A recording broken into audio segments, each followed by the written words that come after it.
So this video, we're going to cut up at least one log, maybe two. Right. Kind of hard to measure logs without a tape, so I had to go grab my tape really quick.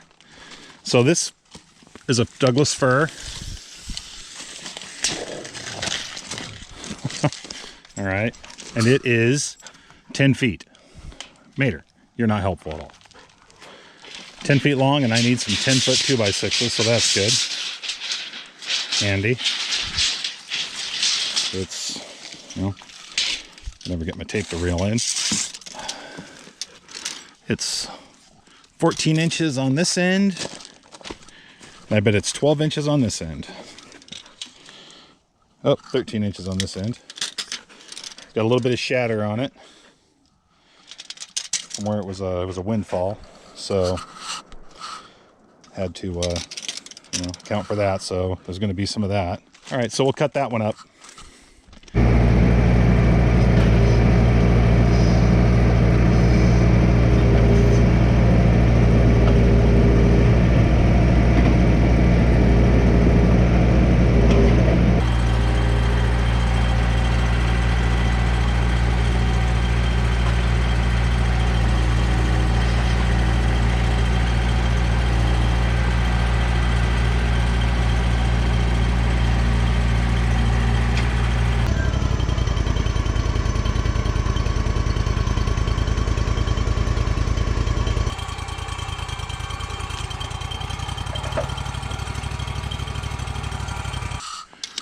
And it's 13 inches on the small end and 14 inches on the big end. So it's pretty symmetrical, really. Since this end is an inch smaller than that end, we got to raise this off the bunks about a ½ inch to get the center of the log, or the pith, even throughout the length of the log. That way our lumber, the grain's nice and straight. Kind of a nice feature on these Wood-Mizers are the hydraulic toe boards.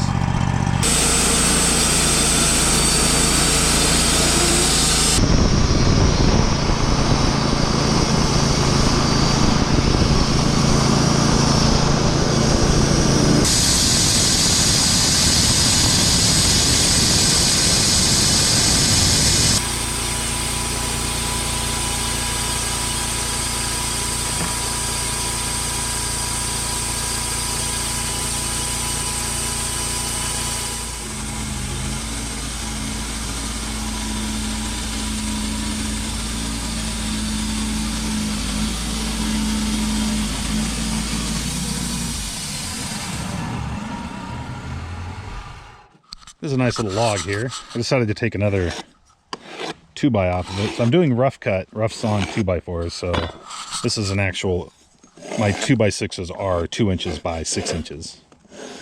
So it'll get me what I need. A few knots in it, of course. That's okay, it's just for framing. Hit a knot there. It's cutting pretty good. Definitely. This is one of my favorite tools.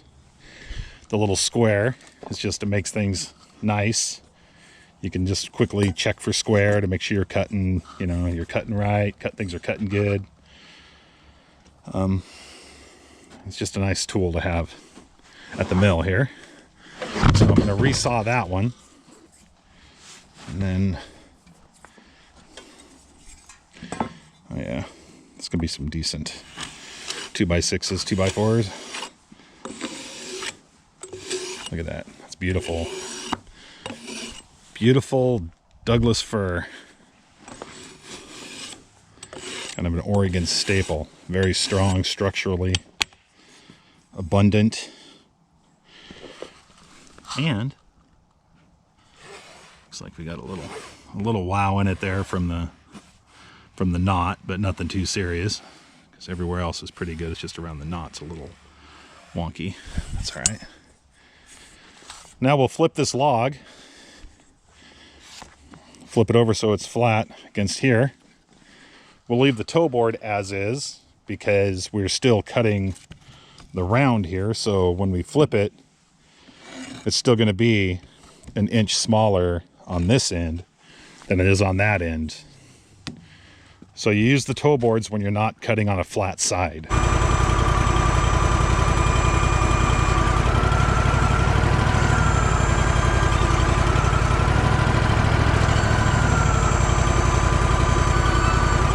Just got to make sure that when you pick it up like this, that there's no daylight between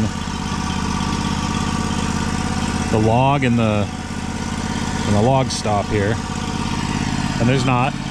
So that should be nice and square.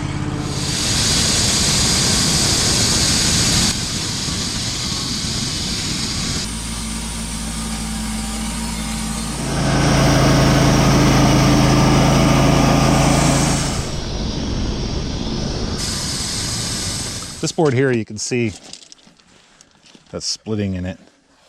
I could still get, I could probably get a good 8-foot 2x6, or I could maybe, I think that's probably what I'll wind up having to get out of that. Is an 8-foot 2x6 from this one, and I can get a good, oh, this one's pretty good, so I'd probably get a 10-foot 2x6 out of this one, which is kind of weird because, well, I guess it's not that weird. Oh, look at that little spider there living in our wood. Get out of here, mister. So, get that kind of out of the way.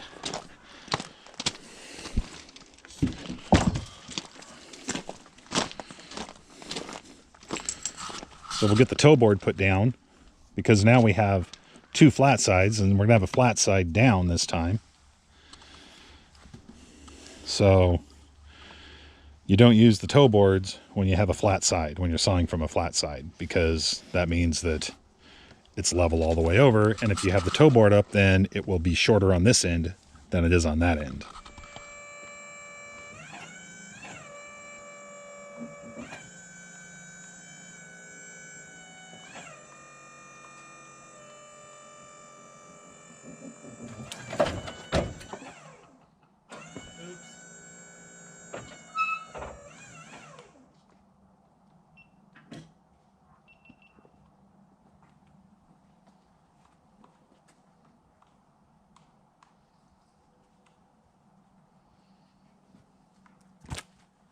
Don't do that. At least it's not heavy. Well, okay, it's kind of heavy, but not that heavy.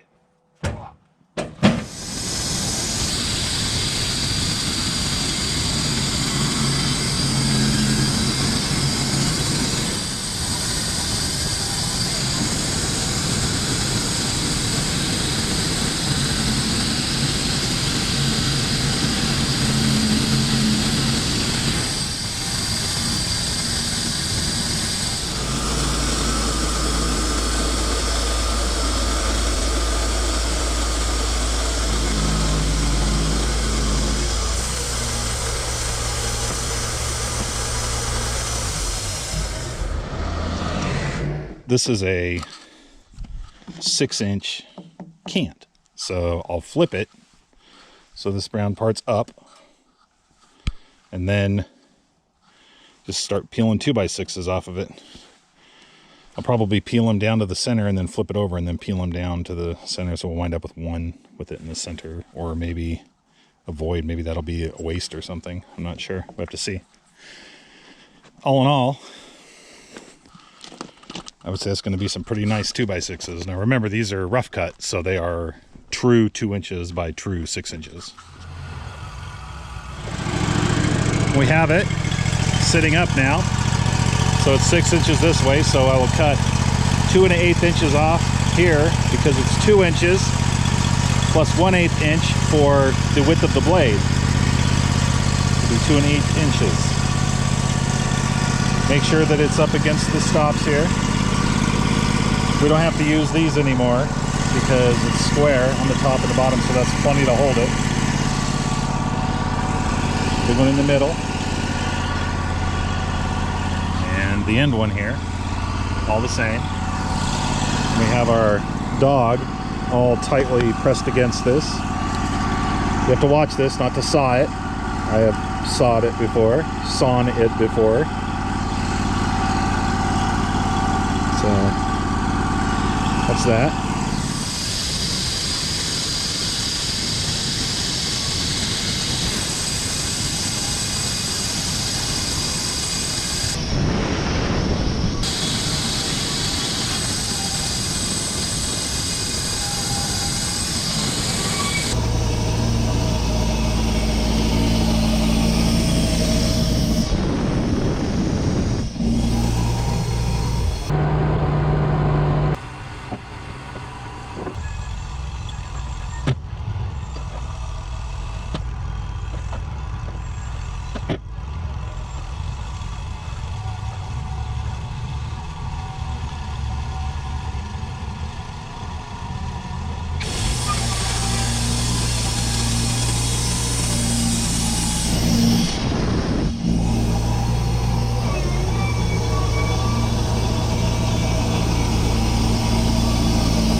We now have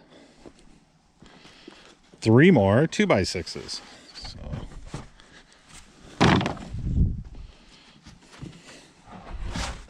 and some more stuff to burn. A little bit of wane on that one. That's just fine with me. This one's a really nice one. It's just beautiful, little, not too many knots. A little wonky here, but that's okay. I mean, because, you know, there's plenty of meat there. And this one. These are all just recuts, right? Nice stuff. Nice stuff. It wasn't that big of a log. It was a 13-inch log, basically. 10 feet long. And it appears that we've got 2, 4, 6, 7 2x6s. I probably could have cut it differently and yielded it differently, but that's what I got. It was cracked. So there are some of these boards. Some of them are going to be 10 footers. Like this is a nice 10-foot one. This looks like a nice 10-footer, but this one looks like it's probably going to have to be cut back to 8 feet or so, I would assume. You can grab the tape and look so we all know for sure what we have going.